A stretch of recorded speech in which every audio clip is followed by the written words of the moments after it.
JP Astro Life-ലേക്ക് എല്ലാവർക്കും സ്വാഗതം. ഈ വീഡിയോ ജ്യോതിഷം പഠിച്ചുകൊണ്ടിരിക്കുന്നവരും അല്ലെങ്കിൽ ജ്യോതിഷം എന്താണെന്ന് കൂടുതൽ കാര്യങ്ങൾ അറിയണമെന്ന് ആഗ്രഹിക്കുന്നവർക്കും വേണ്ടിയുള്ള ഒരു വീഡിയോ ആണ്. ബുധനെ സംബന്ധിക്കുന്ന കുറേ കാര്യങ്ങളാണ് ഈ വീഡിയോയിൽ നിങ്ങളുമായി പങ്കുവയ്ക്കുന്നത്. സാധാരണഗതിയിൽ നമുക്ക് ലഭിക്കാത്തതും എന്നാൽ അതീവ രഹസ്യമായ പല കാര്യങ്ങളും അപൂർവമായ ഗ്രന്ഥങ്ങളിൽ, കൃഷ്ണീയം പോലുള്ള ഗ്രന്ഥങ്ങളിലൊക്കെ സൂചിപ്പിക്കുന്നതും, അതുപോലെ ഇതിൻ്റെ ഏറ്റവും പ്രധാനപ്പെട്ട ഒരു കാര്യമെന്ന് പറഞ്ഞാൽ പ്രശ്നചിന്തയിൽ ഈ ചോരപ്രശ്നം, അതായത് മോഷണ സംബന്ധമായ കാര്യങ്ങളിൽ കള്ളൻ്റെ സ്വഭാവം അല്ലെങ്കിൽ മോഷണം മുതല ഇങ്ങനെയൊക്കെയുള്ള കാര്യങ്ങളെ സംബന്ധിക്കുന്ന ഒട്ടനവധി വിഷയങ്ങളുണ്ട്. അതൊക്കെ കൃഷ്ണീയത്തിലാണുള്ളത്. കാരണം ഈ കേരള ജ്യോതിഷത്തിൽ പ്രത്യേകിച്ച് വടക്കേ ഇന്ത്യയേക്കാൾ കൂടുതൽ തെക്കേ ഇന്ത്യയിലും കേരളത്തിലും വളരെ പ്രചാരത്തിലിരുന്ന ഒരു കാര്യമാണ് പ്രശ്നചിന്ത. മറ്റുള്ളിടത്തെന്ന് പറയുമ്പോൾ അങ്ങനെ പ്രശ്നഫലം പറയുക എന്നതൊരു വലിയ കാര്യമൊന്നും അല്ലായിരുന്നു, അതിന് വലിയ പ്രാധാന്യവും കൊടുത്തിരുന്നില്ല. എന്നാൽ കേരളത്തിലെന്ന് പറയുമ്പോൾ ജാതകം പോലെ തന്നെ പ്രശ്നചിന്തയ്ക്കും പ്രാധാന്യം നൽകിയിട്ടുള്ള ഒരു ദേശമാണ്. അപ്പോൾ അതുകൊണ്ട് തന്നെ അപൂർവമായ ഒരുപാട് കാര്യങ്ങൾ, കാരണം നമ്മളിപ്പോൾ പഠിക്കുന്നവർ ഓരോ ഹോരയായിരിക്കും പഠിക്കുന്നത്. സൂര്യഹോര, പരാശരഹോര, അതുപോലെ ജൈമിനി, ഇങ്ങനെ പലതായിരിക്കാം, പല വിഭാഗങ്ങൾ, പല തരത്തിലുള്ളതായിരിക്കാം ഓരോരുത്തരും പഠിക്കുന്നത്. അപ്പം അങ്ങനെയുള്ളവർക്കും ഇതെന്താണെന്നറിയാൻ ഉള്ള ഒരു കാര്യത്തിലേക്ക് സഹായിക്കും. ഇവിടെ സൂചിപ്പിക്കുന്നതെന്ന് പറഞ്ഞാൽ ബുധൻ ഇപ്പം കർക്കിടകൻ രാശിയിലേക്ക് മാറുകയാണല്ലോ. അപ്പം കർക്കിടകൻ രാശിയിൽ മാറുന്ന ബുധനെ സംബന്ധിച്ച് ഒരു ഉദാഹരണമായി എടുത്തുകൊണ്ട് ബുധനെ സംബന്ധിക്കുന്ന എല്ലാ കാര്യങ്ങളും നിങ്ങളുമായിട്ട്, അതായത് പറ്റുന്ന അത്രയും കാര്യങ്ങൾ, എല്ലാ കാര്യങ്ങളെന്ന് പറയാൻ പറ്റത്തില്ല, ഒക്കുന്ന അത്രയും കാര്യങ്ങൾ നിങ്ങളുമായിട്ട് പങ്കുവയ്ക്കാം എന്നാണ് വിചാരിക്കുന്നത്. ബുധൻ മിഥുനം 8-ാം തീയതി, അതായത് ജൂൺ 22 ഞായറാഴ്ച രാത്രി 9:30 മിഥുനത്തിൽ നിന്ന് കർക്കിടകൻ രാശിയിലേക്ക് പ്രവേശിക്കും. 1101 ചിങ്ങമാസം 14-ാം തീയതി, അതായത് ആഗസ്റ്റ് 30 വരെ ബുധൻ കർക്കിടകത്തിൽ തന്നെ സഞ്ചരിക്കുകയും ചെയ്യും.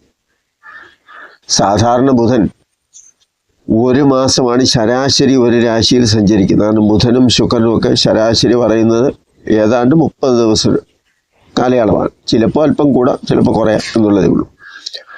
എന്നാൽ ബുധൻ കർക്കിടകത്തിൽ സഞ്ചരിക്കുന്ന ഈ സമയം എന്ന് പറയുന്നത് ഈ ജൂൺ 22 മുതൽ ഏതാണ്ട് ആഗസ്റ്റ് 30 വരെ എന്ന് പറയുമ്പോൾ തന്നെ 2 മാസത്തോളം അല്ലെങ്കിൽ അതിൽ കൂടുതൽ വരുന്നുണ്ട്. അപ്പോൾ ബുധൻ കർക്കിടകത്തിൽ സഞ്ചരിക്കുന്ന ഈ സമയങ്ങളിൽ പൂയം, ആയില്യം നക്ഷത്രങ്ങളിലാണ് ബുധൻ സഞ്ചരിച്ചുകൊണ്ടിരിക്കുന്നത്.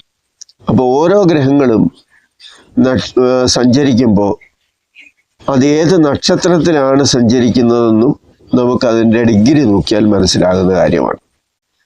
ആദ്യത്തെ 2 ദിവസമാണ് ഈ പുണർദ നക്ഷത്രത്തിൽ സഞ്ചരിക്കുന്നത്. ജൂൺ 24 മുതലാണ് പൂയം നക്ഷത്രത്തിലേക്ക് പ്രവേശിക്കുന്നത്. ജൂലൈ 7 മുതൽ ഏതാണ്ട് ആഗസ്റ്റ് 30 വരെ ആയില്യം നക്ഷത്രത്തിലായിരിക്കും ബുധൻ സഞ്ചരിക്കുന്നത്.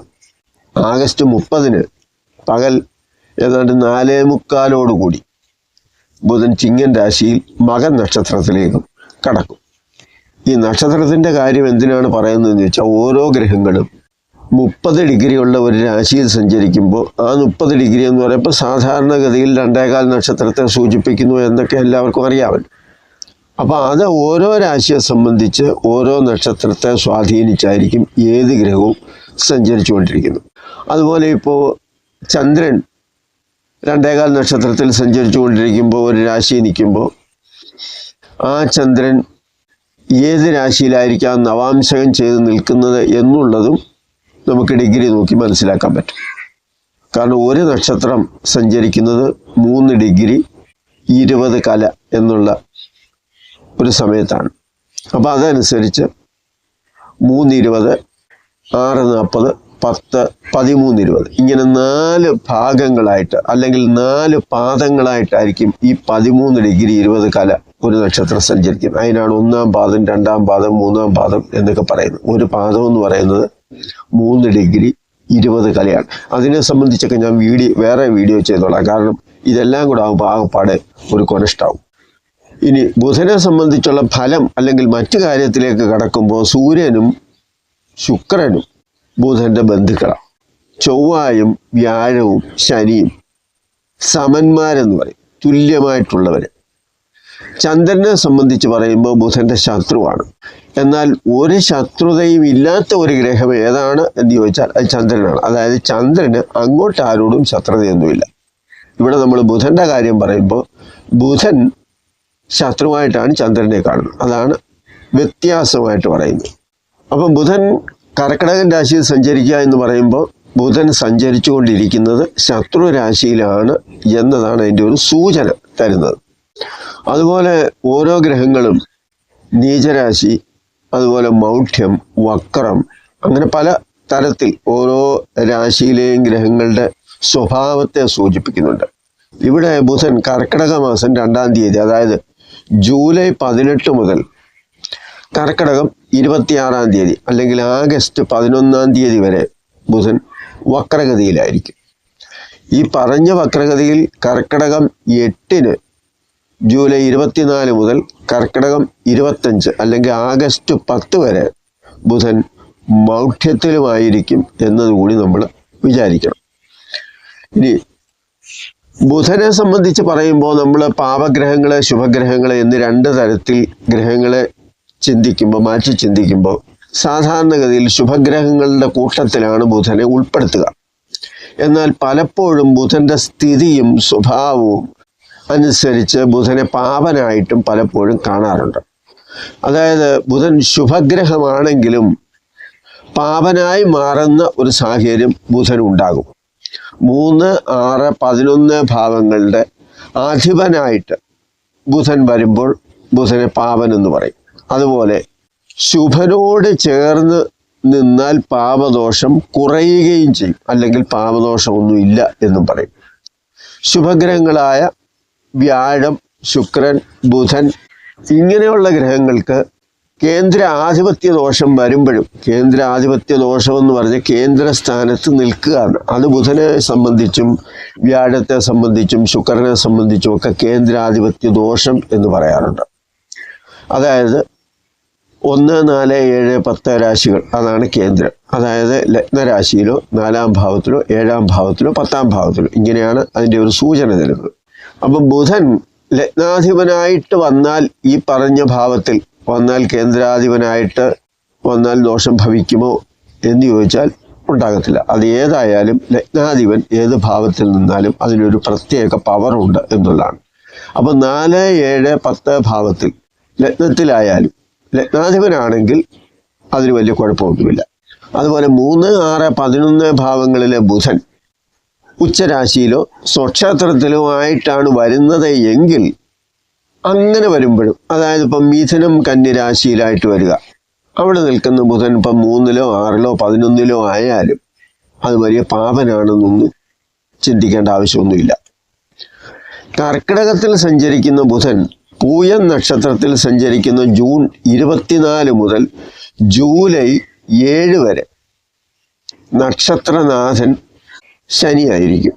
അതുപോലെ ജൂലൈ 7 മുതൽ ഏതാണ്ട് ആഗസ്റ്റ് 30 വരെ സഞ്ചരിക്കുമ്പോൾ ആയില്യം നക്ഷത്രത്തിലാണല്ലോ വരുന്നത്. അപ്പോൾ ആയില്യം നക്ഷത്രത്തിൻ്റെ ദശാനാഥൻ എന്ന് പറയുന്നത് ബുധനുമാണ്. ബുധൻ നീചത്തിലും ഉച്ചത്തിലും ഒക്കെ വരുന്നതിൻ്റെ സ്വഭാവം എങ്ങനെയാണെന്ന് ചോദിച്ചാൽ കന്നിയിൽ 15 ഡിഗ്രി എത്തുമ്പോഴാണ് അതിന് അത്യുച്ചത്തിലെത്തുക എന്ന് പറയുന്നത്. അതുപോലെ മീനൻ രാശിയിൽ 15 ഡിഗ്രിയിലെത്തുമ്പോൾ പരമനീച ഭാവത്തിലെത്തുക എന്നും പറയും. ബുധൻ സൂചിപ്പിക്കുന്ന ഭാവം എന്താണെന്ന് ചോദിച്ചാൽ അത് ഹാസ്യം, അത്ഭുതം ഇങ്ങനെയൊക്കെയുള്ള ഭാവങ്ങളാണ്. അതായത് ബുധൻ ബലവാനായി നിൽക്കുന്നവർക്ക് പഞ്ചമഹായോഗത്തിലെ ഭദ്രയോഗം എന്ന് പറയുന്ന ഒരു മഹായോഗം അനുഭവപ്പെടാം. അങ്ങനെ ബുധൻ ബലവാനായിട്ട് ഈ പറയുന്ന പഞ്ചമഹായോഗത്തിലെ ഭദ്രയോഗത്തിലോ അല്ലെങ്കിൽ ഉച്ചസ്ഥാനത്തോ അങ്ങനെയൊക്കെ വരികയാണെങ്കിൽ അതിൻ്റെ ഒരു പ്രത്യേകത എന്താണെന്ന് ചോദിച്ചാൽ ഏത് ഗഹനമായ കാര്യമായാലും അത് വളരെ ലളിതമായി, സരളമായി, ഹാസ്യാത്മകമായി അവതരിപ്പിക്കാൻ അവരെ കൊണ്ട് സാധിക്കും എന്നുള്ളതാണ്. എത്ര ഗഹനമായ കാര്യമായാലും കമ്മ്യൂണിക്കേഷനാണ്, അതായത് കാര്യങ്ങൾ പറഞ്ഞു കൊടുക്കുക എന്നുള്ളതും ആശയവിനിമയം നടത്തുക എന്നുള്ളതുമാണ്. അപ്പോൾ എത്ര വലിയ വിഷയമായാലും സങ്കീർണമായ കാര്യമായാലും അത് വളരെ രസകരമായിട്ടും ലളിതമായിട്ടും അവതരിപ്പിക്കാനുള്ള ഒരു പ്രത്യേക കഴിവ് ഉണ്ടാകുമെന്നുള്ളതാണ്. അതുപോലെ ഹാസ്യരൂപേണ കഥയും കവിതയും കലാരൂപങ്ങളുമൊക്കെ അവതരിപ്പിക്കുക, അതും ഒരു പ്രധാനപ്പെട്ട കാരണം. ഉദാഹരണം പറയുകയാണെങ്കിൽ ഇപ്പം കുഞ്ചൻ നമ്പ്യാരുടെ ഓട്ടംതുള്ളൽ ഹാസ്യാത്മകവുമാണ്, അതുപോലെ തന്നെ പ്രതിഷേധത്തെയും പലപ്പോഴും സൂചിപ്പിക്കേണ്ട ഹാസ്യരൂപത്തിലാണ് എല്ലാം എന്ന് വേണമെങ്കിൽ നമുക്ക് പറയാം. അതുപോലെ തന്നെ ഒരാളുടെ മനസ്സിൽ അത്ഭുതം ജനിപ്പിക്കുന്ന സംഭവങ്ങൾ വിവരിക്കുക, അല്ലെങ്കിൽ അതൊക്കെ കാണിച്ചു കൊടുക്കുക. അപ്പം ദൃശ്യവും ശ്രവ്യവും ഇത് രണ്ടും പ്രധാനപ്പെട്ടതാണ്. അപ്പം ദൃശ്യം എന്ന് പറയുന്നത് എന്താണെന്ന് ചോദിച്ചാൽ നേരിട്ട് കാണാൻ കഴിയുന്നതാണ് മാജിക്ക്. ലോകോത്തര പ്രസിദ്ധരായിട്ടുള്ള പലരും, പല മജീഷ്യന്മാരും ഉണ്ടല്ലോ നമ്മുടെ നാട്ടിലും അന്യനാട്ടിലുമൊക്കെ. അപ്പം അതൊക്കെ അത്ഭുതം ജനിപ്പിക്കുക, മറ്റുള്ളവർക്ക് അതിശയം ജനിപ്പിക്കുന്ന രീതിയിൽ കാര്യങ്ങളെ അവതരിപ്പിക്കുക. അതുപോലെ തന്നെ പറഞ്ഞു ഫലിപ്പിക്കാനും ഉള്ള കഴിവ്, കാണിക്കുന്ന മാത്രമല്ല പറഞ്ഞു ഫലിപ്പിക്കുന്ന കഴിവുകളും. അതിപ്പോൾ മജീഷ്യനാവണമെന്നൊന്നുമില്ല. ഇതെല്ലാം ബുധൻ്റെ ഒരു പ്രത്യേകത. അതായത് അത്ഭുതം, ഹാസ്യം എന്നിവയ്ക്ക് വളരെ പ്രാധാന്യമുണ്ടെന്നൊരു ഉദാഹരണം കൊണ്ട് പറഞ്ഞു എന്നേ ഉള്ളൂ. വേറെ തരത്തിൽ പറഞ്ഞാൽ സൂര്യനും ചന്ദ്രനും നമ്മൾ രാജാക്കന്മാരായിട്ടും, സൂര്യൻ അച്ഛനാണെങ്കിൽ ചന്ദ്രൻ അമ്മയാണെന്നും, സൂര്യൻ രാജാവാണെങ്കിൽ ചന്ദ്രൻ രാജ്ഞിയാണെന്നും ഒക്കെ പറയാറുണ്ട്. അധികാരത്തെ സൂചിപ്പിക്കുന്ന ഒരു കാര്യം കൂടിയാണ് ഇത് രണ്ടും. അതുപോലെ ചൊവ്വയെ സംബന്ധിച്ച് പറയുമ്പോൾ സേനാനായകൻ എന്നൊരു പദവിയും ചൊവ്വയ്ക്ക് കൊടുക്കും. ഇവിടെ ബുധൻ ആരാണെന്ന് ചോദിച്ചാൽ യുവരാജാവാണ്, എന്ന് പറഞ്ഞാൽ അടുത്ത അവകാശി. ഇപ്പം രാഷ്ട്രീയത്തിലായാൽ നമ്മൾ സാധാരണഗതിയിൽ മുന്നണി ഒക്കെയാണല്ലോ ഇപ്പോഴത്തെ ഭരണം. അപ്പം അങ്ങനെ ആയാലും രണ്ടാമത്തെ കക്ഷി പ്രധാനപ്പെട്ട കക്ഷി എന്ന് വേണമെങ്കിൽ നമുക്ക് പറയാൻ പറ്റും. പിന്നെ രുചിയിൽ സംബന്ധിച്ച് ബുധൻ സൂചിപ്പിക്കുന്ന ഉപ്പിനെയാണ്. പിന്നെ വ്യക്തികളെ കുറിച്ച് പറയുമ്പോൾ അമ്മാവന്, ബന്ധുക്കളെ, മരുമക്കളെ, ശിഷ്യന്മാരെ, മന്ത്രി, ഗുമസ്തൻ, മധ്യസ്ഥൻ, സഹപാഠി, ദൂതൻ, യുക്തിവാദി, അധ്യാപകൻ, ഇങ്ങനെ ഒരുപാട് പേരെ നമുക്ക് വ്യക്തികൾ എന്ന നിലയിൽ നമുക്ക് സൂചിപ്പിക്കാം, ബന്ധങ്ങളും ഒക്കെ ആയിട്ട്. വിദ്യാഭ്യാസത്തെ സംബന്ധിച്ച് പറയുമ്പോൾ ബുധൻ മാർക്സിനൊരു പ്രാധാന്യം കൊടുക്കുന്നുണ്ട്. ഒന്നാമത്തെ കാര്യം BA, BCom, B.Ed, അതുപോലെ BSc മാത്സ്. ഈ B.Edൻ്റെ കാര്യം പറഞ്ഞത് അധ്യാപക വൃത്തിയിൽ പ്രധാനപ്പെട്ട ഒരു ഗ്രഹമാണ് ബുധൻ. അതുപോലെ തന്നെ മാത്സ്, അക്കൗണ്ടൻ്റ് ഇതെല്ലാം അതിനകത്ത് വരും. ഫിസിക്സ് ഇങ്ങനെയൊക്കെയുള്ള കാര്യങ്ങളും വരും. ജേർണലിസം അതും ഒരു പ്രധാന കാരണം. റിപ്പോർട്ട് ചെയ്യുക, അല്ലെങ്കിൽ വിവരങ്ങൾ എഴുതി തയ്യാറാക്കി. പണ്ട് പത്രങ്ങളെ ഉള്ളായിരുന്നല്ലോ, ഇപ്പോഴാണല്ലോ TVയും അതുപോലെയൊക്കെയുള്ള സംവിധാനങ്ങളൊക്കെ വന്നത്. അപ്പോൾ അന്ന് ലേഖനമാണ്, ലേഖനം എഴുതുക, പുസ്തകം എഴുതുക. ഇന്നാണെങ്കിൽ റിപ്പോർട്ട് ചെയ്യുക, ഇങ്ങനെയൊക്കെയുള്ള കാര്യങ്ങൾ വരാം. അതുപോലെ കലാസാഹിത്യം എന്നിവയെയും ബുധൻ സൂചിപ്പിക്കുന്നുണ്ട്. അതിൽ പ്രത്യേകിച്ച് ചിത്രകല, വാസ്തുവിദ്യ, ശില്പവിദ്യകൾ, ശില്പികൾ, ഇതൊക്കെ തന്നെ ബുധൻ്റെ ഒരു പ്രത്യേകതയാണ്. അതുപോലെ കമ്പ്യൂട്ടർ ആപ്ലിക്കേഷനും ഇതിനെ സംബന്ധിച്ച് വരുന്ന ഒരു കാര്യമാണ്. പിന്നെ പ്രസ് നടത്തുന്നവർ, പത്രം, ഇതൊക്കെ എന്ന് പറയുമ്പോൾ നേരത്തെ പറഞ്ഞ പോലെ കമ്മ്യൂണിക്കേഷനുമായിട്ട് ബന്ധപ്പെട്ട കാര്യങ്ങളാണ്. അതുപോലെ തന്നെ കണക്കുമായിട്ട് ബന്ധപ്പെട്ട അക്കൗണ്ടൻ്റ്, CA, ഇങ്ങനെയൊക്കെയുള്ള കാര്യങ്ങൾ, ലേഖനം എഴുത്ത, ഗവേഷണം, അതുപോലെ പ്രസംഗം, വാഗ്വാദം, വക്കീൽ പണി, ഇന്ദ്രജാലം, സ്കൂൾ കോളേജ് തലത്തിലുള്ള ജോലി നടത്തിപ്പ്, അതുപോലെ യൂണിവേഴ്സിറ്റികൾ, വായനശാല, അതുപോലെ വ്യാപാര സ്ഥാപനങ്ങൾ, സഹകരണ സംഘങ്ങൾ, ഇങ്ങനെയൊക്കെയുള്ള സ്ഥാപനങ്ങൾ, ഓഡിറ്റർമാർ അല്ലെങ്കിൽ അക്കൗണ്ടർമാർ, അക്കൗണ്ടൻ്റായിട്ട് ജോലി ചെയ്യുന്നവർ, ചിട്ടി നടത്തുന്നവർ, ടാക്സ് പിരിക്കുന്നവർ, അതുപോലെ വസ്ത്രങ്ങളെ സംബന്ധിച്ച് ഇതിനെക്കുറിച്ച് പറയുന്നുണ്ട്. നെയ്ത്തിശാല എന്നാണ്. ഈ നെയ്ത്തിശാല എന്ന് പറയുമ്പം ബുധൻ്റെ ഒരു പ്രത്യേകത എന്ന് പറഞ്ഞാൽ ഏറ്റവും മനോഹരമായ നല്ല ഡിസൈനിലുള്ള മുന്തിയതരം, വളരെ സൗമ്യമായ, മൃദുവായ, അത് വലിയ പേരും പെരുമയൊക്കെയുള്ള പട്ടുസാരികളെന്നൊക്കെ വേണമെങ്കിൽ നമുക്ക് പറയാം, നമ്മുടെ രാജ്യത്തെ സംബന്ധിച്ച് പറയുമ്പോൾ. അപ്പോൾ അങ്ങനെയൊക്കെയുള്ള കാര്യങ്ങൾ. അതുപോലെ സോഷ്യൽ മീഡിയ ഒരു പ്രധാനപ്പെട്ട ഒരു ഘടകമാണ്. അതുപോലെ റേഡിയോ, TV അവതാരകർ, വാർത്താ പ്രക്ഷേപണം, വാർത്താവിനിമയം, തപാല്, ഇങ്ങനെയൊക്കെയുള്ള വകുപ്പുകൾ, ഇതെല്ലാം ഈ ബുധനെ സംബന്ധിക്കുന്ന കാര്യത്തിൽ വരുന്ന കാര്യങ്ങളാണ്. കാരണം ഈ നമ്മളിപ്പോൾ പഠിക്കുന്നവരെ സംബന്ധിച്ച് പറയുമ്പോൾ ഓരോ ഗ്രഹങ്ങൾക്ക് കാരകത്തുണ്ട്. ഈ പറഞ്ഞു മാത്രമേ ഉള്ളൂ എന്ന് ചോദിച്ചാൽ ഒന്നുമല്ല, ഒരുപാട് കാര്യങ്ങൾ വരും. എങ്കിലും പ്രധാനപ്പെട്ട കാരക സ്വഭാവങ്ങളാണ് ഈ ബുധനെ സംബന്ധിച്ച് പറഞ്ഞ് ഇത്രയും കാര്യങ്ങൾ. പിന്നെ നമ്മൾ കുറച്ചുകൂടി വിശദമായിട്ട് നോക്കുകയാണെങ്കിൽ പേനായ, കടലാസ, പുസ്തകം, കമ്മൽ, ഇങ്ങനെയൊക്കെയുള്ള കാര്യം. അതുപോലെ പച്ച നിറമുള്ള വസ്തുക്കൾ, പച്ചിലകൾ, പച്ചപ്പയർ, ഇങ്ങനെയൊക്കെയുള്ളത്. അതുപോലെ ആകൃതി സംബന്ധിച്ച് ബുധനെ സംബന്ധിച്ച് പറയുന്നത് ദീർഘാകൃതിയാണ്. അതുപോലെ ത്രികോണ രൂപത്തെയും പറയുന്നുണ്ട്. പാത്രങ്ങളെ സംബന്ധിച്ച് സൂചിപ്പിക്കുന്നത് പറഞ്ഞാൽ വെള്ളം കുടിക്കാനും ഒക്കെ ആയിട്ട് കുടം പോലെയുള്ള, ഇപ്പം മൊന്ത, ലോട്ട എന്നൊക്കെ പറയത്തില്ലേ, അങ്ങനെയൊക്കെയുള്ള ചെറിയ ചെറിയ പാത്രങ്ങളൊക്കെ ഈ ബുധനെ സംബന്ധിച്ച് സൂചിപ്പിക്കുന്ന കാര്യങ്ങളാണ്. ഈ ആഭരണങ്ങൾ പറയുമ്പോൾ പ്രധാനമായിട്ട് കുട്ടികളുടെ ആഭരണങ്ങളൊക്കെ സാധാരണഗതിയിൽ സൂചിപ്പിക്കാറുണ്ട്. അതുപോലെ വസ്ത്രങ്ങൾ ഞാൻ നേരത്തെ പറഞ്ഞതുപോലെ തന്നെ മൃദുവായ മനോഹരമായ പട്ടുവസ്ത്രങ്ങൾ പോലുള്ളതാണ്. ഇപ്പോൾ കസവും മുണ്ടുമായാലും അല്ലെങ്കിൽ കസവ് കൊണ്ട് നല്ല ഡിസൈനിൽ തയ്യാറാക്കിയതായാലും അതിന് കാരണം മനോഹരമായി തോന്നുന്നത് അതെല്ലാം അത് തന്നെയാണ്. പിന്നെ ചൊവ്വായുമായിട്ടൊരു ബന്ധം വരുമ്പോൾ വൃക്ഷങ്ങളെ സംബന്ധിച്ച് പറയുമ്പോൾ മുള്ളുള്ള വൃക്ഷങ്ങൾ, ഇപ്പം മുള അല്ലെങ്കിൽ അതുപോലെയൊക്കെയുള്ള പൂക്കാത്തതും കായ്ക്കാത്തതും എന്ന് വേണമെങ്കിൽ പറയാം. പിന്നെ വേറൊരു കാര്യം എന്ന് പറഞ്ഞാൽ ഈ മരുന്നുണ്ടാക്കാനൊക്കെ ഉപയോഗിക്കുന്ന വേരുകളൊക്കെ അതും ഈ ബുധനെ സംബന്ധിച്ച് വരുന്ന കാര്യങ്ങളാണ്. അതുപോലെ മണ്ണിനടിയിലുണ്ടാകുന്ന ചില കിഴങ്ങ് വർഗ്ഗങ്ങളൊക്കെ. പിന്നെ പറയുന്ന ധാന്യങ്ങളിൽ പറയുന്ന സാധനം എന്ന് പറഞ്ഞാൽ നെല്ലിനെ സംബന്ധിക്കുന്ന കാര്യങ്ങൾ സൂചിപ്പിക്കുന്നുണ്ട് ബുധൻ. അതുപോലെ ചന്ദ്രനുമായിട്ടൊക്കെ ഒരു കണക്ഷനൊക്കെ വന്നു കഴിഞ്ഞാൽ വെറ്റക്കൊടിയെ സൂചിപ്പിക്കുന്നുണ്ട്. പിന്നെ മുത്ത്, ചന്ദ്രനുമായിട്ടൊരു ബന്ധം വരുമ്പോൾ ബുധനുമൊക്കെ ആയിട്ട് വരുമ്പോൾ മനോഹരമായ മുത്തുകൾ എന്നുള്ള ഒരു സൂചന തരുന്നുണ്ട്. പിന്നെ അവയവങ്ങൾ ഏതാണെന്ന് ചോദിച്ചാൽ തോൾ ഭാഗമാണ്. തോള്, കഴുത്ത്, ഇങ്ങനെയൊക്കെയുള്ള ഭാഗത്തെയാണ് പറയുന്നത്. പിന്നെ ഈ മറ്റ് കാര്യങ്ങൾ കുറേ കൂടി നമ്മൾ അതിനെ വിശദമായിട്ടെടുക്കുമ്പോൾ മിഥുന രാശി രോമത്തെ സൂചിപ്പിക്കുന്നുണ്ട്, അതുപോലെ ത്വക്കിനെയും സൂചിപ്പിക്കുന്നുണ്ട്.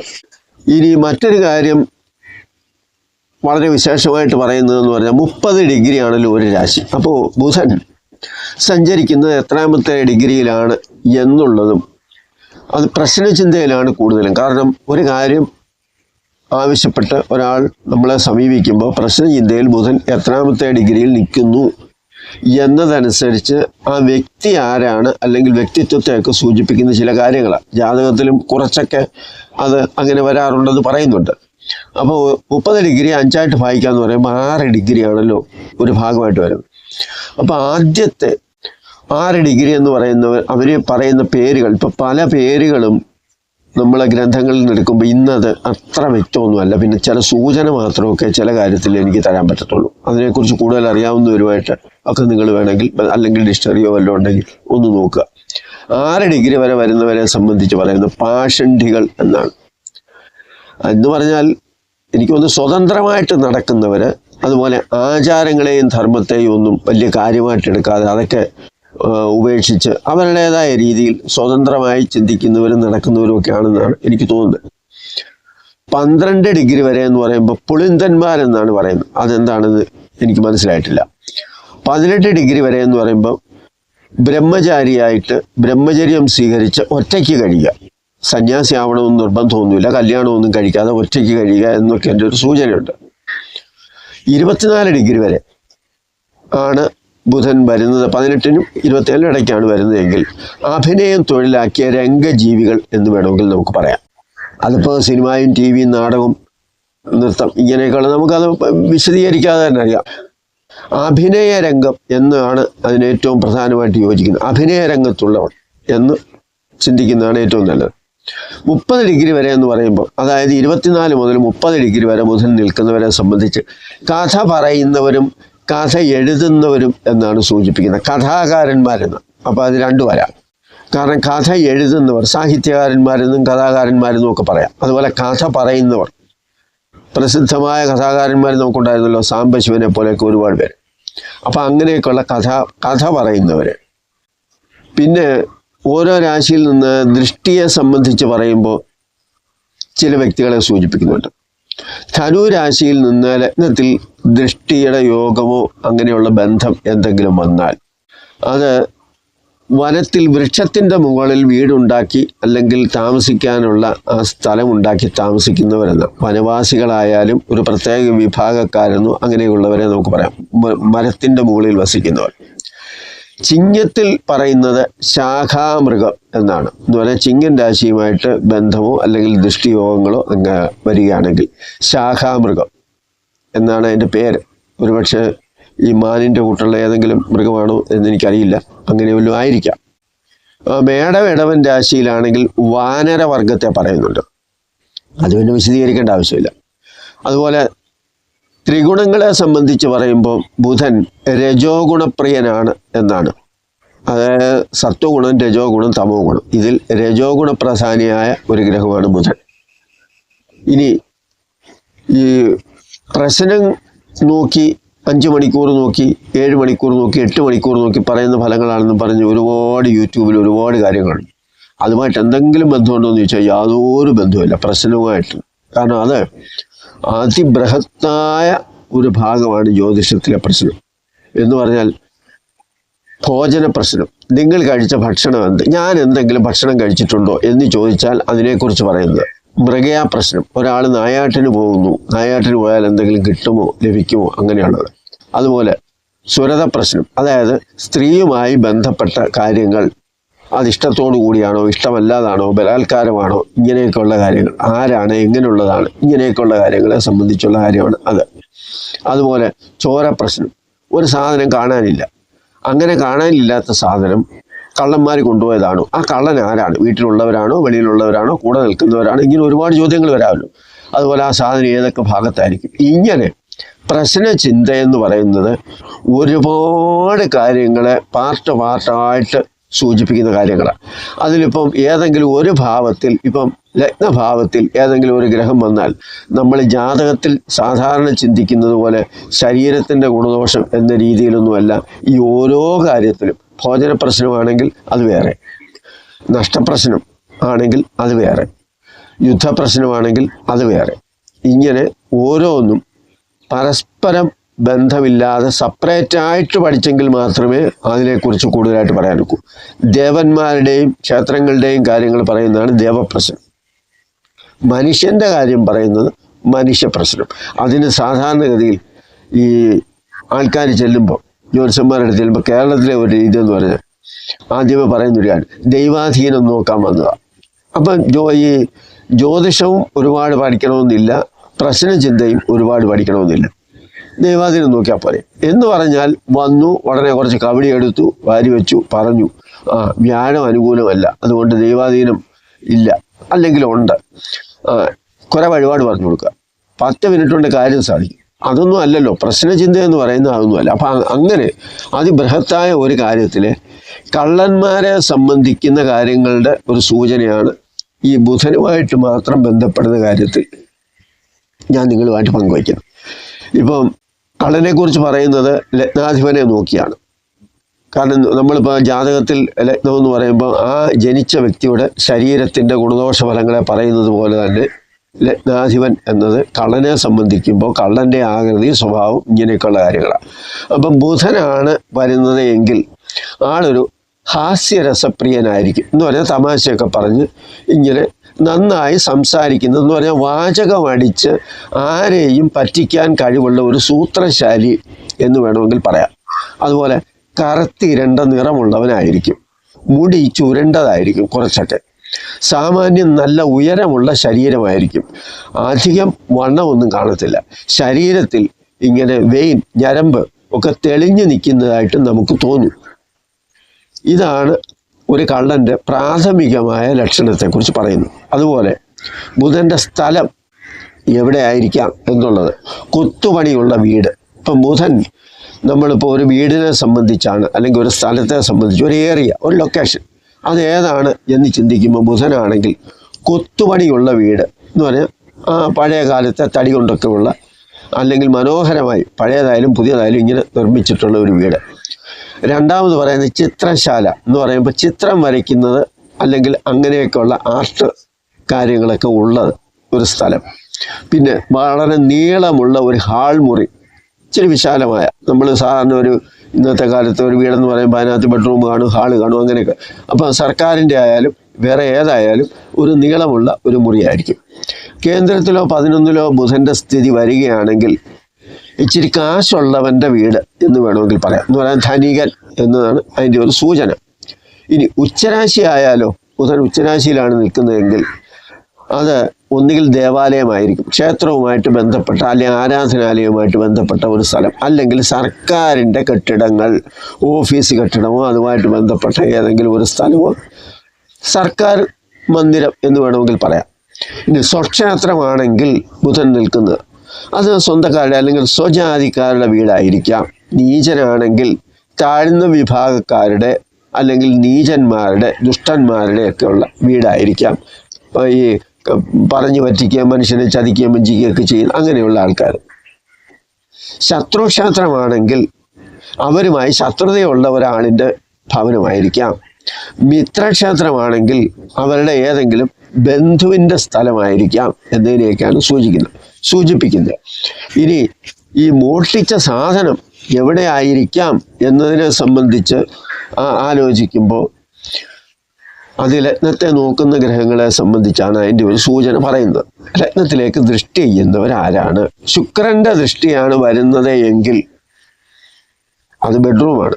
കാരണം ദമ്പതിമാർ കിടക്കുന്ന ആ സ്ഥലമാണല്ലോ. ഇപ്പോൾ ബെഡ്റൂം വരാം. കിടക്ക ഇരിക്കുന്ന സ്ഥലം എന്ന് പറഞ്ഞാൽ കട്ടില്, അതുപോലെ കിടക്കുന്ന സാധനങ്ങൾ വയ്ക്കുന്ന സ്ഥലം എന്ന് വേണമെങ്കിലും നമുക്ക് പറയാം. അതൊരു ചെറിയ എന്ന് പറഞ്ഞാൽ ഈ പറയുന്ന പോലെ വലിയ ഒന്നും അല്ല, ഒരു ചെറിയ ഒരു കുടിലാണ്. അങ്ങനെയാണ് ഇങ്ങനെ ആ തരത്തിൽ വല്ല പ്രാധാന്യമില്ലാത്തതാണെങ്കിൽ പായോ അല്ലെങ്കിൽ കിടക്കുന്ന സാധനങ്ങളോ ഇരിക്കുന്ന ഇടം എന്ന് വേണമെങ്കിലും നമുക്ക് സൂചിപ്പിക്കാൻ പറ്റും. ഇനി വ്യാഴമാണ് നിൽക്കുന്നതെങ്കിൽ പണം സൂക്ഷിക്കുന്ന സ്ഥലം എന്ന് പറയാം. പണം സൂക്ഷിക്കുന്ന സ്ഥലം എന്ന് പറഞ്ഞാൽ ഒരു വീടാണെങ്കിൽ സാധാരണഗതിയിൽ ഈ പണവും മറ്റു സാധനങ്ങളുമൊക്കെ എവിടെയാണോ സൂക്ഷിക്കാൻ സാധ്യതയുള്ളത് ആ വീടിനെ സംബന്ധിച്ച് നോക്കുമ്പോൾ എവിടെയാണോ അവിടെ. അതല്ല സ്ഥാപനങ്ങളാണെങ്കിൽ അവിടെ ബാങ്കോ അല്ലെങ്കിൽ ഏതെങ്കിലും ധനകാര്യ സ്ഥാപനങ്ങളോ ഏതെങ്കിലും വ്യവസായശാലകളോ അങ്ങനെയൊക്കെ ഉള്ളത്, കച്ചവട സ്ഥാപനങ്ങളൊക്കെ ആണെങ്കിൽ സാധാരണ പണം അവരെവിടെയാണോ സൂക്ഷിക്കുന്നത് അങ്ങനെയുള്ള സ്ഥലങ്ങളായിരിക്കും. അതുപോലെ മറ്റൊരു കാര്യം പറയുന്നത് മുകളിലത്തെ നിലയെയും ഇപ്പോൾ 2, 3, 4 നിലയൊക്കെ ഉള്ള വീടാണ് അല്ലെങ്കിൽ കെട്ടിടത്തിലാണ് പ്രവർത്തിക്കുന്നത് എന്ന് വരിക, അവിടെയാണ് മോഷണം നടന്നതെങ്കിൽ മുകളിലുള്ളത് എന്ന് സൂചിപ്പിക്കുന്നുണ്ട്, മുകളിലത്തെ നില. അതുപോലെ തന്നെ കെട്ടിത്തൂക്കിയതോ അങ്ങനെയും പറയാം. ഏതെങ്കിലും ഒരു സാധനം തൂങ്ങിക്കിടക്കുന്നുണ്ടെങ്കിൽ അതിനടുത്തോ അതുമായിട്ട് ബന്ധപ്പെട്ട സ്ഥലത്തോ അല്ലെങ്കിൽ ഉയരത്തിൽ എവിടെയെങ്കിലും വെച്ചിരിക്കുകയോ ആകാം എന്നതിനെക്കുറിച്ച് പറയുന്നുണ്ട്. അതുപോലെ സൂര്യൻ്റെ ദൃഷ്ടി വരികയാണ്, ലഗ്നത്തിന് വരികയാണെങ്കിൽ അത് പൂജാമുറിയോ നേരത്തെ പറഞ്ഞ പോലെ ദേവാലയം സൂചിപ്പിക്കുന്നത് പോലെ തന്നെയാണ് പൂജാമുറി. അല്ലെങ്കിൽ ആരാധന ചെയ്യുന്ന വീടാണെങ്കിൽ അതിന് ആരാധനയ്ക്ക് ഒരു സ്ഥലമുണ്ടെങ്കിൽ ആ സ്ഥലത്തിൻ്റെ ആ മുറിയുടെ പരിസരത്ത് എവിടെയെങ്കിലും അല്ലെങ്കിൽ അതിനകത്ത് കാണും എന്നുള്ളതാണ്. ചന്ദ്രൻ്റെ ദൃഷ്ടിയാണ് വരുന്നത് എങ്കിൽ ജലസാമീപ്യമുള്ള സ്ഥലം. അപ്പോൾ ഒരു വീടാകുമ്പോൾ ഒന്നീ പൈപ്പിൻ്റെ അടുത്ത് അല്ലെങ്കിൽ കിണറിൻ്റെ അടുത്ത് അല്ലെങ്കിൽ കുളിമുറി ഇങ്ങനെയൊക്കെ വേണമെങ്കിൽ നമുക്ക് പറയാം. ഇനി ചൊവ്വയുടെ ദൃഷ്ടിയാണ് വരുന്നതെങ്കിൽ അഗ്നിസംബന്ധമായ സ്ഥലം എന്നാണ്. ഇപ്പം പാചകശാലയെന്നോ അടുക്കളയെന്നോ അല്ലെങ്കിൽ തീ കത്തുന്ന ഭാഗമെന്നോ ഒക്കെ വേണമെങ്കിൽ പറയാം. ഞാനീ പറഞ്ഞ കാര്യങ്ങളെല്ലാം സാധാരണ ഇപ്പോൾ നിങ്ങൾ ഇപ്പോൾ പഠിക്കുന്നവർ ഒരു പക്ഷേ ഏതെങ്കിലും ഹോരാശാസ്ത്രമോ അല്ലെങ്കിൽ മറ്റേതെങ്കിലും കാര്യങ്ങളൊക്കെ എടുത്ത് നോക്കിയാലൊന്നും ഇത്ര വിശദമായിട്ടൊന്നും കിട്ടത്തില്ല. ഇത് കൃഷ്ണീയത്തിലേ ഉള്ളൂ. ഇനിയും ഓരോ രാശിയും ഓരോ ഗ്രഹങ്ങളും അതുപോലെ തന്നെ 27 നക്ഷത്രങ്ങൾ. 27 നക്ഷത്രങ്ങളാണല്ലോ സാധാരണയായിട്ട് നമുക്ക് പഠിക്കാനുള്ളത്. 28 അഭിജിത്ത് എന്ന് പറയുന്നത് മുഹൂർത്തത്തിൽ മാത്രം പറയുന്ന ഒരു കാര്യമാണ്. അപ്പോൾ 27 നക്ഷത്രങ്ങളും 3 ഭാഗങ്ങളായിട്ട്, അതായത് നക്ഷത്രത്തെ ആയാലും രാശിയെ ആയാലും ഗ്രഹങ്ങളെ ആയാലും 3 ഭാഗങ്ങളായിട്ട് തിരിക്കുന്നു എന്നുള്ളത് ഒരു പ്രത്യേകത നമുക്കിവിടെ പറയണം. അതിന് ധാതു മൂല ജീവൻ എന്ന് പറയും. എന്താണ് ഈ ധാതുക്കളെന്ന് പറഞ്ഞാൽ? അത് ഈ ലോഹം കൊണ്ടുള്ള സാധനങ്ങൾ, സ്ഫടികം, മുത്ത്, അതുപോലെ രത്നങ്ങൾ, വസ്ത്രം, ആഭരണം, ഇഷ്ടിക, മണ്ണ്, കൊടിയ, അതുപോലെ തലയോട്, ശംഖ്, ഉപ്പ് ഇങ്ങനെയൊക്കെയുള്ള നമ്മൾ സാധാരണ കാണുന്ന പല സാധനങ്ങളും ധാതുക്കളായിട്ടുള്ള ലോഹ സമാനമായിട്ടുള്ളതൊക്കെ ധാതുക്കൾ എന്ന രൂപത്തിൽ ഒരു ഭാഗമായിട്ട് തിരിക്കുന്നു. രണ്ടാമതായിട്ട് തിരിക്കുന്നത് മൂലങ്ങൾ എന്നാണ്. മൂലം എന്ന് പറയുമ്പോൾ സസ്യങ്ങൾ, വൃക്ഷങ്ങൾ, മാംസം, കിഴങ്ങുകൾ, ഫലങ്ങൾ, അപ്പോൾ കായ്കനികളൊക്കെ, അപ്പോൾ അങ്ങനെയുള്ള ധാന്യങ്ങൾ, പഴവർഗ്ഗങ്ങൾ ഇങ്ങനെയൊക്കെയുള്ള എല്ലാ സാധനങ്ങളെയും തരംതിരിച്ച് ഏതാണെന്ന് വ്യക്തമാക്കുന്നതാണ് ഈ മൂലം. ഇനി ജീവൻ എന്ന് സൂചിപ്പിക്കുന്നത് ധാതു മൂല ജീവൻ. ജീവൻ എന്ന് പറഞ്ഞാൽ ജീവനുള്ളതെന്ന് തന്നെ അർത്ഥം. എല്ലാ ജീവികളെയും സംബന്ധിക്കുന്ന കാര്യങ്ങൾ, അതാണ് ഈ 3 വിഭാഗമായിട്ട് തിരിച്ചിരിക്കുന്നത്. എന്ന് പറഞ്ഞാൽ ഏതെങ്കിലും ഒരു കാര്യത്തിൽ അതിന് ഏതിനാണോ പ്രാധാന്യം വരുന്നത് അതിനെ സംബന്ധിച്ചുള്ള സൂചന നമുക്ക് കൊടുക്കാൻ സാധിക്കും എന്നാണ്. ഇപ്പം ജീവികളെ സംബന്ധിച്ച് പറയുമ്പം അത് തരംതിരിക്കുന്നത് 2 കാലുള്ളവ, 4 കാലുള്ളവ, അനേകം കാലുകളുള്ളവ, ഇങ്ങനെയൊക്കെ തരംതിരിക്കാറുണ്ട്. അതുപോലെ പറന്ന് നടക്കുന്നത് എന്ന് പറഞ്ഞാൽ പക്ഷികൾ, 4 കാലെന്ന് പറയുമ്പോൾ സാധാരണ മൃഗങ്ങൾ. അനേകം കാലുകളുള്ള ഇപ്പം 2 കാല്, 4 കാല്, 6 കാല്, 8 കാല്, അനേകം കാല്, ഇങ്ങനെയൊക്കെ നമുക്ക് പറയാമല്ലോ. ഷഡ്പദങ്ങളൊക്കെ എന്ന് പറയുമ്പം 2ഉം 4ഉം കാലുകളൊന്നും അല്ല. അതിനോട് അട്ട പോലുള്ള ജീവിക്ക് അനേകം കാലുകളുണ്ട്. അപ്പം ഇങ്ങനെയുള്ള ഓരോന്നിനെയും വേർതിരിച്ച് അതിൻ്റെ കാര്യങ്ങൾ മനസ്സിലാക്കുന്നതാണ് ഈ പറയുന്ന ധാതു മൂല ജീവൻ ആരാണ് എന്ന് പഠിക്കുന്നത്. അതും നിങ്ങൾ കൃഷ്ണീയം എടുത്ത് പഠിച്ചെങ്കിലേ മനസ്സിലാകത്തുള്ളൂ. ഇനി ഇതിൻ്റെയൊക്കെ കാരകത്വം, ഇപ്പം നമ്മൾ ജ്യോതിഷം പഠിക്കുമ്പോൾ സാധാരണഗതിയിൽ ലഗ്നഭാവം ശരീരം, അതിൻ്റെ കാരകത്വം ആർക്കാണ്, ബുധൻ്റെ കാരകത്വം എന്താണ്, ചൊവ്വയുടെ കാരകത്വം എന്താണ്, ഇങ്ങനെയൊക്കെ പഠിക്കുമല്ലോ.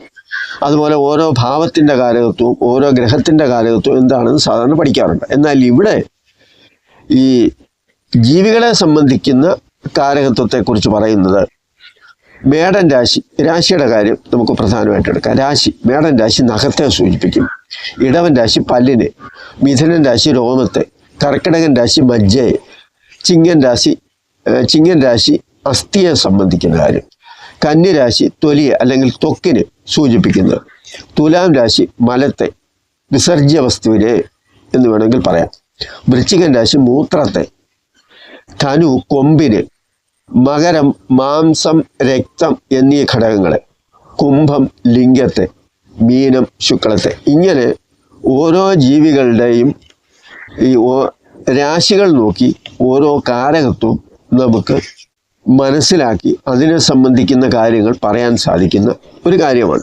ഇത് ഇത്രയും സൂചിപ്പിച്ചത് എന്തിനാണെന്ന് ചോദിച്ചാൽ, ജ്യോതിഷം മഹാസാഗരം പോലെ അതിവിശാലമായി കിടക്കുന്ന ഒരു കാര്യമാണ്. ചിലരൊക്കെ എൻ്റെ വീഡിയോ കണ്ടിട്ട് ചോദിക്കും, എഴുതി വായിക്കുകയാണോ എന്നൊക്കെ. എഴുതി വായിക്കുന്നതിന് കുഴപ്പം എന്ന് പറഞ്ഞാൽ നമ്മൾ പ്രധാനപ്പെട്ട പോയിന്റുകൾ നോട്ട് ചെയ്ത് വെക്കുന്നു. അതുപോലെ തന്നെ ഒരു ജ്യോത്സ്യൻ എന്ത് കാര്യം പറയുന്നതും ഗ്രഹനിലയും നവാംശവും എടുത്ത് മുന്നിൽ വെച്ചുകൊണ്ടായിരിക്കും സംസാരിക്കുന്നത്. അപ്പോൾ ഓരോ ഗ്രഹങ്ങൾ എവിടെയൊക്കെ നിൽക്കുന്നു, അത് ഏതൊക്കെ ഡിഗ്രിയിൽ നിൽക്കുന്നു, അതൊക്കെ ചിലപ്പോൾ പ്രത്യേകമായിട്ട് നോട്ട് ചെയ്ത് വെക്കും. അപ്പം ഇങ്ങനെയാണ് അതിനെ ഓരോന്നിനെയും സംബന്ധിച്ച് പറയുമ്പോൾ അതിന് രാശി പലകയിൽ നോക്കി പറയുന്നു. അല്ലെങ്കിൽ വേറെ എവിടെയെങ്കിലും ആണെങ്കിൽ അതൊരു കടലാസിൽ എഴുതി വെച്ച് അല്ലെങ്കിൽ അത് നോട്ട് ചെയ്ത് പറയുന്നു, അല്ലെങ്കിൽ മനസ്സിൽ അത് കണ്ടുകൊണ്ട് പറയുന്നു.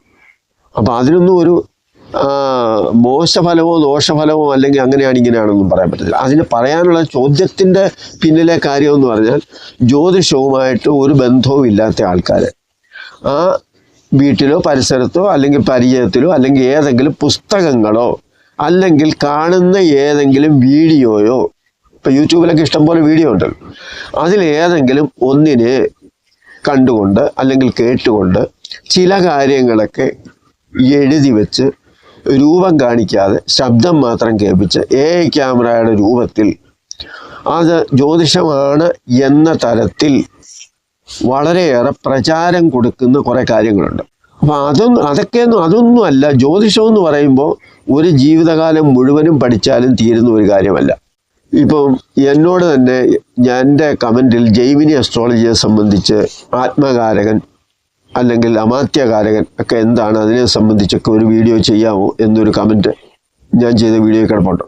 അതിനെ സംബന്ധിച്ച് ഞാൻ കൂടുതലായിട്ട് ഫോളോ ചെയ്യുന്ന ഒരാളല്ല. കാരണം അത് ഈ പറയുന്ന കാര്യങ്ങളുമായിട്ടൊന്നും ബന്ധപ്പെട്ടല്ല അത് നോക്കുന്നത്. കാരണം 30 ഡിഗ്രിയിൽ ഒരു ഗ്രഹം നിൽക്കുമ്പോൾ അത് ഏറ്റവും കൂടുതൽ സഞ്ചരിച്ച ഒരു ഗ്രഹം ഏതാണോ ആ ഗ്രഹമാണ് ആത്മകാരകൻ. ഇപ്പോൾ 27 28 ഡിഗ്രി വരെ ചെന്ന ഒരു ഗ്രഹം ഉണ്ടെങ്കിൽ ആ ഗ്രഹമായിരിക്കാം അയാളുടെ ജീവിതത്തിൽ ഏറ്റവും കൂടുതൽ സ്വാധീനം ചെലുത്തുന്നത് എന്നുള്ള തരത്തിലാണ് അതിൻ്റെ ഒരു വ്യാഖ്യാനം വരുന്നത്. അതുപോലെ തന്നെ ഓരോ ഭാവങ്ങളെയും നമ്മൾ സാധാരണ പറയുന്ന പോലെ 1-ാം ഭാവം ശരീരം, 2-ാം ഭാവം ധനം, കുടുംബം, ഈ രീതിയിലൊന്നും അല്ല. ആത്മകാരകൻ ഒന്നാണെങ്കിൽ 2 അമാത്യകാരകനാണ്, 3 ഭാതൃകാരകനാണ്. ഇങ്ങനെ ഓരോന്നിനെ സംബന്ധിച്ചും ഇങ്ങനെ വരുന്നുണ്ട്. മാതൃകാരകൻ ഇങ്ങനെ ഇങ്ങോട്ട് വരുമ്പോൾ 7ാം ഭാവമാണ് ഭാര്യയെ സംബന്ധിക്കുന്ന കാര്യങ്ങൾ, അല്ലെങ്കിൽ ലാസ്റ്റ് ഏറ്റവും അവസാനമാണ് പറയുന്നത്. എന്ന് പറഞ്ഞാൽ ആ ഡിഗ്രിയിൽ സ്റ്റാർട്ട് ചെയ്യുന്ന ഗ്രഹം കൊണ്ട് കുടുംബജീവിതത്തെക്കുറിച്ച് പറയാമോ എന്നൊന്നും ഞാൻ പരീക്ഷിച്ച് നോക്കിയിട്ടില്ല. ഞാൻ സാധാരണ നമ്മുടെ സൗത്ത് ഇന്ത്യക്കാരും കേരളവും ഫോളോ ചെയ്യുന്ന, അതായത് പ്രശ്നമാർഗം, അതുപോലെ തന്നെ ഈ പറയുന്ന പ്രശ്നമാർഗം, ദശാധ്യായി, കൃഷ്ണീയം, അതുപോലെ ഹോരാശാസ്ത്രം, ഇങ്ങനെയൊക്കെ ഉള്ളതിനെ ഫോളോ ചെയ്താണ് പഠിക്കുന്നത്. അത് പഠിച്ചുകൊണ്ടിരിക്കുന്നതും പഠിച്ചിട്ടുള്ളതും ഇപ്പോഴും അത് ഫോളോ ചെയ്യുന്നതൊക്കെ അങ്ങനെയുള്ളതാണ്. അപ്പോൾ അതുകൊണ്ട് ഈ പറയുന്ന ജൈമിനി അസ്ട്രോളജിയെ സംബന്ധിച്ചൊന്നും ഞാൻ കൂടുതലായിട്ട് ആഴത്തിൽ പഠിക്കാനൊന്നും പോയിട്ടുമില്ല. അതിനോട് എനിക്ക് വലിയ താല്പര്യവും തോന്നിയിട്ടില്ല. കാരണം ഈ ഹോരാശാസ്ത്രം എന്ന് പറയുന്നത് തന്നെ പലതുണ്ട്. ചിലർക്ക് സൂര്യഹോരയായിരിക്കാം ഇഷ്ടം, ചിലർക്ക് പരാശരഹോരയായിരിക്കാം ഇഷ്ടം. അപ്പോൾ അങ്ങനെ വിവിധങ്ങളായ തരത്തിൽ കാര്യങ്ങൾ നമ്മുടെ മുന്നിലുണ്ട്.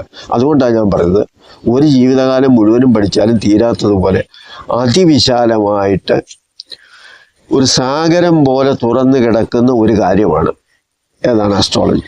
അപ്പോൾ ഈ പഠിക്കുന്നവരെ സംബന്ധിച്ച് ഒരുപാട് കാര്യങ്ങൾ പഠിക്കേണ്ടി വരും. അപ്പോൾ അങ്ങനെയുള്ളതിൽ ബുധനെ സംബന്ധിക്കുന്ന കാര്യങ്ങളാണ് നിങ്ങളുമായിട്ട് പങ്കുവച്ചത്. ഇനി ഈ ബുധൻ കർക്കിടകൻ രാശിയിൽ നിൽക്കുമ്പോൾ ഓരോ രാശിക്കാർക്കും ഉണ്ടാകുന്ന ഫലങ്ങൾ എങ്ങനെയാണ് എന്നതിനെ സംബന്ധിച്ചൊന്നും ഞാൻ ഈ വീഡിയോയിൽ ഇത്രയും ആയതുകൊണ്ട് പറയുന്നില്ല. അത് ഇനിയുള്ള സമയത്ത് സമയം കിട്ടുമെങ്കിൽ ഞാൻ നിങ്ങൾക്ക് അങ്ങനെ ഒരു വീഡിയോ ചെയ്യുന്നതായിരിക്കും. ഈ വീഡിയോ ഇഷ്ടപ്പെട്ടാൽ നിങ്ങളുടെ കൂട്ടത്തിൽ പഠിക്കുന്നവരും അറിയുന്നവരും ഒക്കെ ആരെങ്കിലുമൊക്കെ ഉണ്ടെങ്കിൽ അവർക്ക് കൂടെ ഷെയർ ചെയ്ത് കൊടുക്കുക. നന്ദി, നമസ്കാരം.